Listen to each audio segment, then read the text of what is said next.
Залуусын телевиз үзэгч та бүхэндээ энэ өдрийн мэдээллийн хөтөлбөрийг сонирдуулж байна. Өрхийн амжиргааны төвшин тогтоох судалгаанд 3467 өрх хамрагджээ. Монгол Улсын засгийн газрын 2014 оны 404-р тогтоолын хавсралтаар батлагдсан өрхийн мэдээллийн санг ашиглах удирдах журмын 2-3-т өрхийн амжиргааны төвшинг тогтоох аргачлалыг 3 жил тутамд шинжилгээр заасны дагуу энэ онд дахин мэдээлэл цуглуулах ажлыг зохион байгуулсан билээ. 2017 оны 3 дугаар сарын 31-ний өдрийн өглөөний 9 цагт судалгааны ажлыг эхлүүлж 4-р сарын 9-ний өдрийн 18 цагт дуусгасан. Энэхүү судалгааны ажил Говьсөнбөр аймагт хэрхэн явагдсан талаар аймгийн хөдөлмөр халамж үйлчилгээний газрын өрхийн нэгдсэн мэдээллийн сангийн судалгаа хариуцсан мэргэжилтэн Сугармаагаас тодруулахад тэрбээр өрхийн амжиргааны төвшин тогтоох судалгаа Говьсөнбөр аймагт явагдаж судалгаанд нийт 3467 өрх хамрагдсан. Энэхүү судалгаанд урьдчилсан тоогоор аймгийн хэмжээнд 3329 өрхийг хамруул гэсэн чиглэл ирсэн. Тэр дагуу 3329 өрхийг бүрэн хамруулж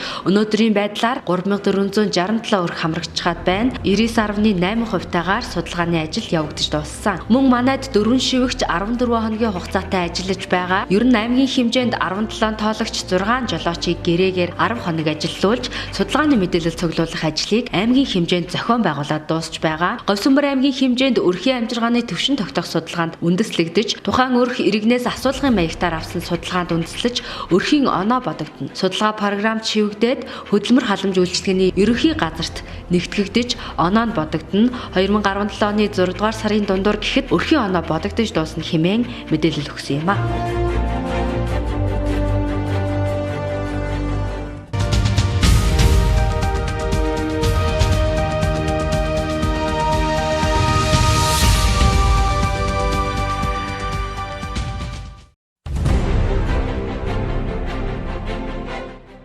Говьсөнбөр аймаг дахь автотеврийн төвөнд Петротрек компани байрлал шилжин орж үйл ажиллагаагаа явуулж эхлээд байна. Шинээр байраас сэлгсэн мөн тээврийн хэрэгслийн техникийн хяналтын үзлэг явуулах хуваар батлагдсантай холбогдуулан нэгэн зэрэг нээлтийн үйл ажиллагааг зохион байгуулжээ. Энэхүү үйл ажиллагаанд 2017 оны техникийн хяналтын үзлэгийн ажлын бүрэлдэхүүн, автотеврийн төвийн дарга, татварын хилцээний дарга, цагдаагийн хилцээний дэд дарга, замын цагдаагийн тасгийн дарга, ард даатгалын захирал зэрэг хүмүүс оролцсон байна. Тус төвөнд Петротрек компани байрлал шилжин орсноор босоо тэглэхийн зам дагуу өнгөрч буй ачаа тээвэр, хүн тээврийг тогтмол хянах, мөн суурин онцлогоотой болж техникийн хяналтын үзлэгийн ажил чанаржиж, иргэдэд үйлчлэх үнэлэмж өндөржиж байгааг дуулгаж байгаа юм а.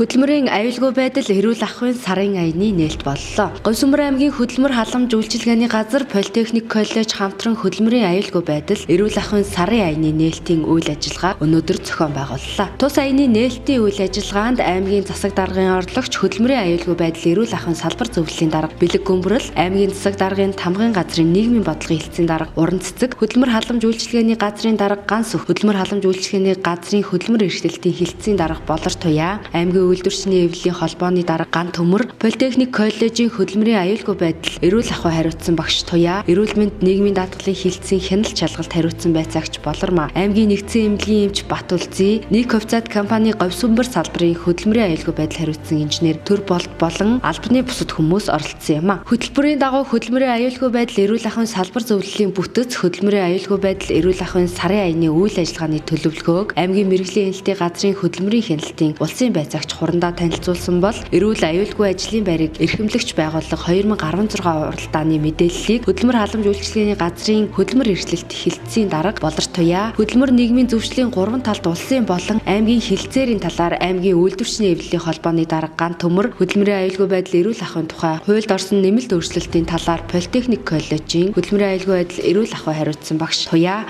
үйлдвэрлэлийн осол мэрэгчлээс шалтгааллах өвчний даатгалын сангийн талаарх мэдээллийг эрүүл мэнд нийгмийн даатгалын хэлтсийн хяналт шалгалт хариуцсан байцаагч Болормаа нар танилцуулсан юм а. Харин эрүүл мэндийг дэмжих сэдвт сургалтыг нэгдсэн эмнэлгийн эмч Бат Үлзий, хөдөлмөрийн аюулгүй байдал эрүүл ахуйн үндэсний 5 дахь хөтөлбөрийн хэлэлцүүлэг болон хэлэлцүүлэгт эрүүлсэн саналын талаар танилцуулгыг Ник Хувьцаат компани Говьсөнбөр салбарын хөдөлмөрийн аюулгүй байдал хариуцсан инженер Төр Болт ажлын байранд хийх дасгал хөдөлгөөний үзүүлэх сургуулилтыг Политехник коллежийн оюутнууд тус үзүүлж сонирхуулсан юм а.